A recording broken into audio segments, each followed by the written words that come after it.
everyone. Thank you for joining us today on the Veterinary Ledger. We are excited to have Dr. Ashley Tuma here with us. She's going to give us all of her insights and our secrets to running multi practices, which is amazing. Dr. Tuma, will you tell us a little bit about yourself? Sure. Thank you, Megan. Thank you for having me.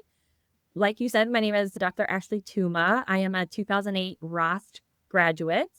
I started practice in Chicago, moved back to Pennsylvania in 2012, bought my first practice in 2018, and bought my second practice in 2022. Gosh. Okay. So, I mean, how inspiring, right? To go from one to two. I think that some people love it and it's their goal. Some people fear it. What inspired you to open up a second practice? I think I was at least one of the individuals that, even before I went to vet school, had aspirations of practice ownership. I know not everybody does, right? It always intrigued me. And I think I had the mindset, if I figured it out once, why can't I do it again? Doing it once and doing it twice are two different things. So it has definitely been a learning process to go from one to two, but it's been an adventure and I'm still here for it. What's the biggest difference? Because I know, like, going from one kid to two or one dog to two, like it's not the same. So, what have you noticed as the biggest differences? I'm part of a VMG practice group, so it is interesting when you compare, all of us. We all have similar issues. We all have similar celebrations. They just come at different times or different peaks and valleys. The one to two for me was going really from I was a full-time veterinarian and a business owner simultaneously in the first practice. I was there every day. I knew everything that was going on. It then taking a step back from that practice, no longer being a full-time doctor there, because now I'm being a part-time doctor at both practices and a full-time owner. It ended up being a lot. At this point, I have grown both practices. We have 10 doctors in total. Wow, congratulations. Yes. So now I am trying really hard to focus just on the ownership and admin of the practices. And so that also has been a big change, right? I spent so much of my life wanting to be a doctor, wanting to be a veterinarian, and now really found out that I do enjoy the business ownership part of it. I enjoy being an entrepreneur and deciding what I focus on and what my business becomes. And yeah, it's just super, super fun to figure that out on a day-to-day basis and to solve similar problems, but different depending on which practice I'm in. Both of them, I guess, started sort of similarly in that I bought two doctor practices and have since grown them to being 4 to 5 a piece. But yeah, purchased a practice from a previous owner and it was their baby and now it's my baby. And there is a transition between those two. So exciting for you.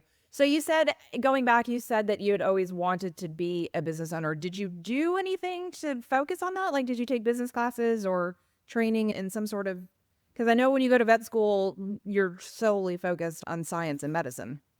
I know there's a veterinary business organization. I was not a part of that. I wish I had been. At this point, am part of the BMG. There's a lot of business learning that comes with that.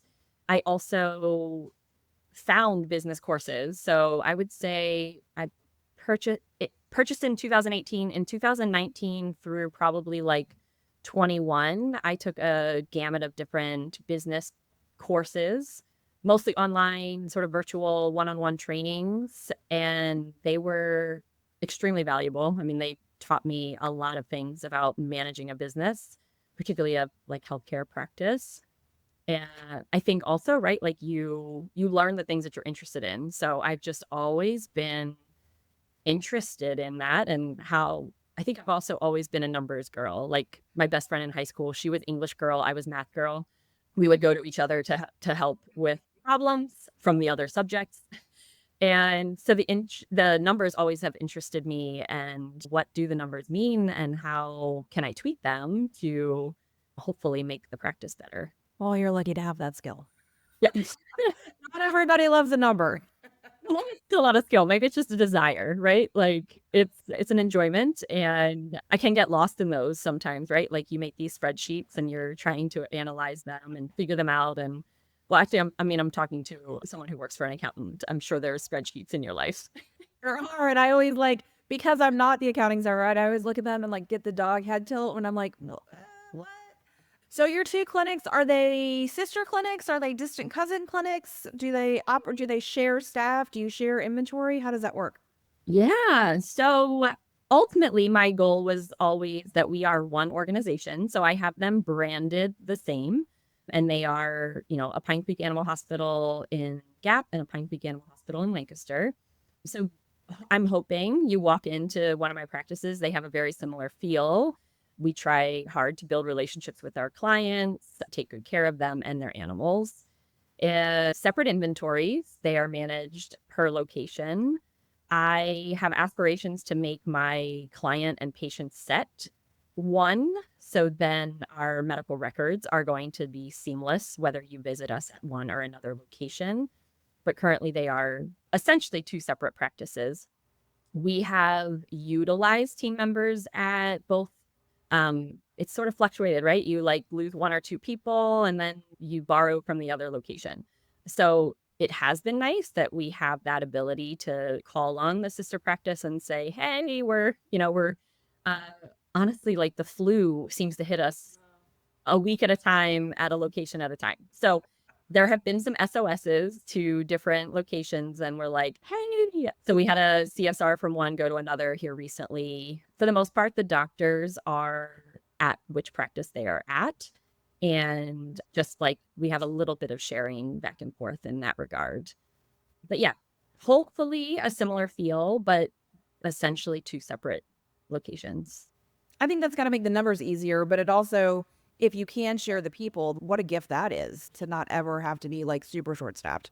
I think that's always one of my goals too is like, how can we streamline what is getting duplicated? I guess, sharing employees, I have a few that are more just designated to the business side of things. And so they split their time between practices. That's a financial individual, that's a like marketing and PR Sure. individual, and that's a training and education individual.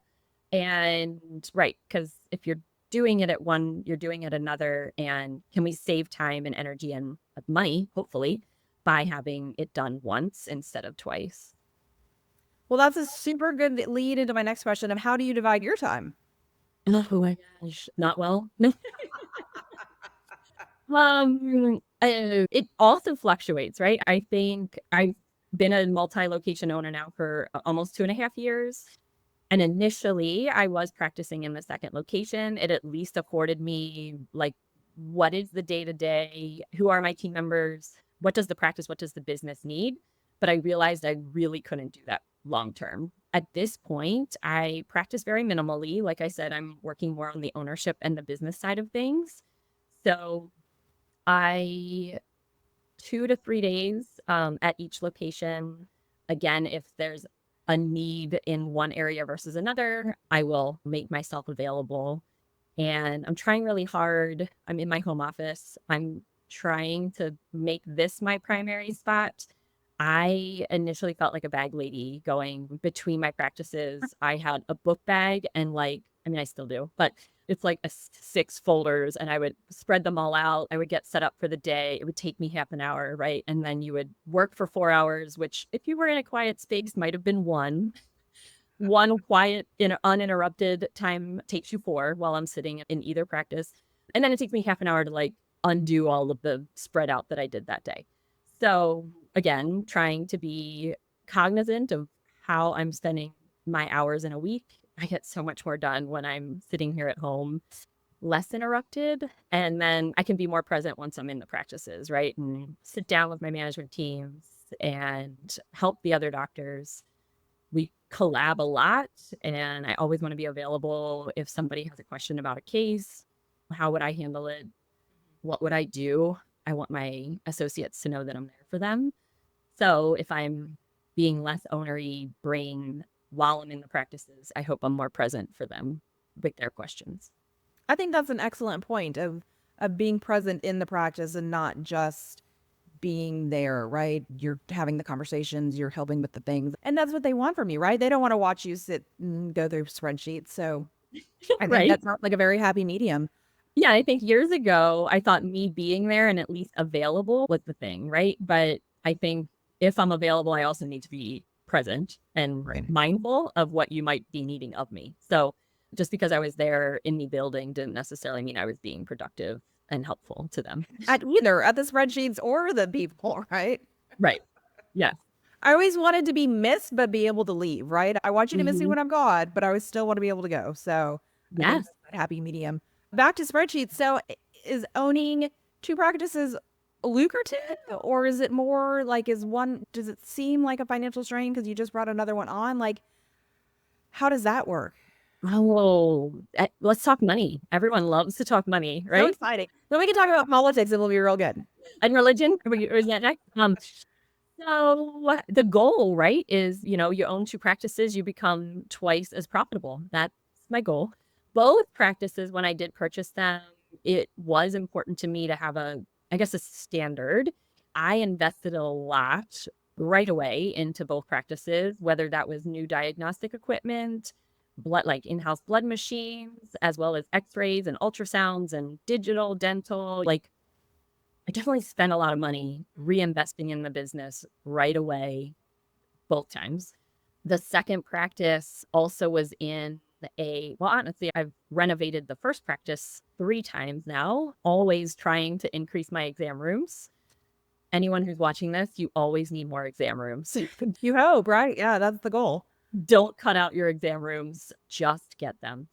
So the second practice, I knew buying it was in a small space and that we would outgrow it. We outgrew it maybe quicker than I had hoped. Well, no, I hoped for growth, Yeah. right? But so we moved into a larger space last year, which again was a lot of reinvesting into equipment, exam tables.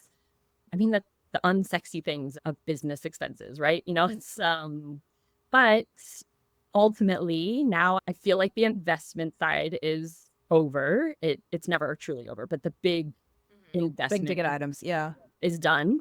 So now I'm hoping the next year, 2, 5, 10, of course, is going to be the lucrative times and make it worth all the stress of adding double. Because, right, going from 1 kid to 2, it's not twice the work, it's 3. Like, but then you go from 2 kids to 3 kids, and it says it's not as much. So maybe the third practice is where I really start seeing. So is that the 5, 10, 15-year plan? Is it just build a conglomerate? Think so. I need to do it with my sanity intact. So I am, not rushing out there to get it tomorrow. Timing is everything. So I'm going to wait and make sure that it's right and have all my ducks in a row. But I still am curious when we ever put ducks in rows. Where did that saying come from? But yeah, I think multiple practices is still on my agenda. Congratulations. I mean, that's huge. And it's encouraging to know that to go from 1 to 2, you're still excited about adding on. So it wasn't like a horrible experience that you never want to repeat again. There's moments I don't want to repeat again. But you learned, right? Life lessons. And maybe the third will be easier because you've learned from the other two. Oh, 100%. Yes. I actually, right. I've done little note-taking journal sessions, like jotting down what went well, what didn't go well, what would I change. So yes, hopefully not so much a playbook, but maybe a guideline as to what would I be looking for in the future versus what do I know now? Yeah. What are some things? Right. Super segue. What do you know now? I mean, culture is huge to me, not only for the clients, but also for my team. So a work environment that is a good one and pleasurable has always been a top goal of mine. Our industry has bad days, right? Like there are things that we can't control. We practice medicine. We don't work miracles every day. So having an enjoyment with my team has always been top of mind. So I think like the practices culture again is important to me. Is it similar to my values and sort of mission? I think business philosophies, like that's hard to quiz a seller or to really pinpoint how they do things, but I think I have more questions in my arsenal now of like, what have you been doing? What do you pay attention to? Do you pay attention to anything? Does it just work out at the end of the year? So right. I think it's going to be an easier transition if there's more like-mindedness moving forward, which would of course make it easier for a transition. It's stellar to me. That sounds really smart. So you don't have to reinvent the wheel every time. You can go into a culture that's already healthy. You can go into a practice that's already practicing good medicine and make it your own. That would be the goal. Yeah. Unicorn. Just need one more unicorn. Right. If you could go back, what would you do differently? I don't think anything. I think the road that was traveled was necessary. But right, like I said, there's been at least a learning experience and growth on the other side. And I think that's all we can ever hope for, right? It's a learning process that we all have to live through. And at the end of the day, it worked out for me and I would do it again. It's good to hear. What advice would you give another veterinarian who's looking to start a second practice?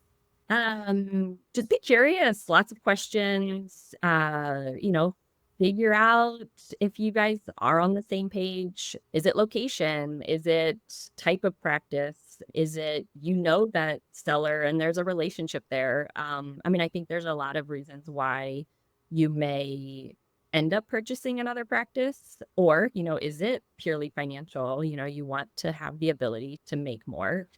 I think if any younger veterinarians are watching this, I just want them to know that there is value in being an owner, and to not forget that the financial and the say and the ability to do what you feel is right has significant value, not only today, but for your future as well. And I just think so much of our industry has gotten away from individual practice ownership, and everybody thinks they just need to go and work in a multi-vet practice, and there's security there. I get it. And I always want multi-vet practices moving forward because I think it just makes us all a little better.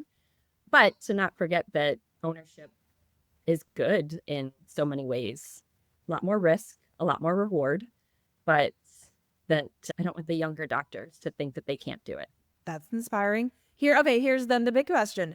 Do you feel like you have a work-life balance? Today, yes. Monday, no. Say today. Ask me again. Right. Yeah. It fluctuates. And the beginning of this week, I was definitely maybe overdoing it. I said to my husband, though, Wednesday night, I was like, wait, Thursday and Friday feel like an owner day. Like I'm doing what I want to be doing, and I'm able to do some extra sort of projects. Yesterday, I was judging a high school veterinary competition. Like, how cool is that? And the kids were so excited, and it's just rejuvenating for me to see younger people think this is pretty cool, because I think veterinary medicine is very cool, and I want other people to know that too. So it comes and goes, but I think that's the risk reward in being an owner. Ultimately, you need to fight for what it makes sense for you. And that's what I keep doing, trying to keep fight to making it better for me and for my family and for now and for the future. I think that should be the goal too, right? Like I want to be an owner because I want to instill my values and my practice for my clients, but at the same time I want to be able to step away and have a moment to breathe and look at all the things that you've done. And I think that's really important. And I think so many people think, oh my gosh, I'm an owner, I have to be there every moment of every day. And I think if you surround yourself with a good team, you obviously have people in place that can lead the medical team and lead the paraprofessional team. And that's huge too, right? Because you're going away this weekend and feel confident in that. Just got back actually from a week and a half vacation. And that was one of the celebrations that I had on my return. Was my management team took care of everything at both practices, and I was not interrupted, and I was able to enjoy my vacation. So yes, right? I think a truly successful business is one that you don't have to sit there from open to close. That's huge. That's huge. That's the end goal. Any questions I didn't ask that you think people should know? No, I had no idea where we were going today, but I feel like you got a little glimpse into my history, my day to day, and now, yeah, hopefully someone else can learn. And I'm always open for other questions if anyone finds me on LinkedIn or website. Yeah. Okay, so how do they, your name on LinkedIn and your website? Right. So Ashley Tuma and www.pinecreekah.com. Would love to chat with anyone who needs a little help. Well, we're very excited for you, and you're doing good things. I hope that someone here is inspired to follow in your footsteps. Yeah. Thanks, Megan. It was great chatting today. Good to talk to you.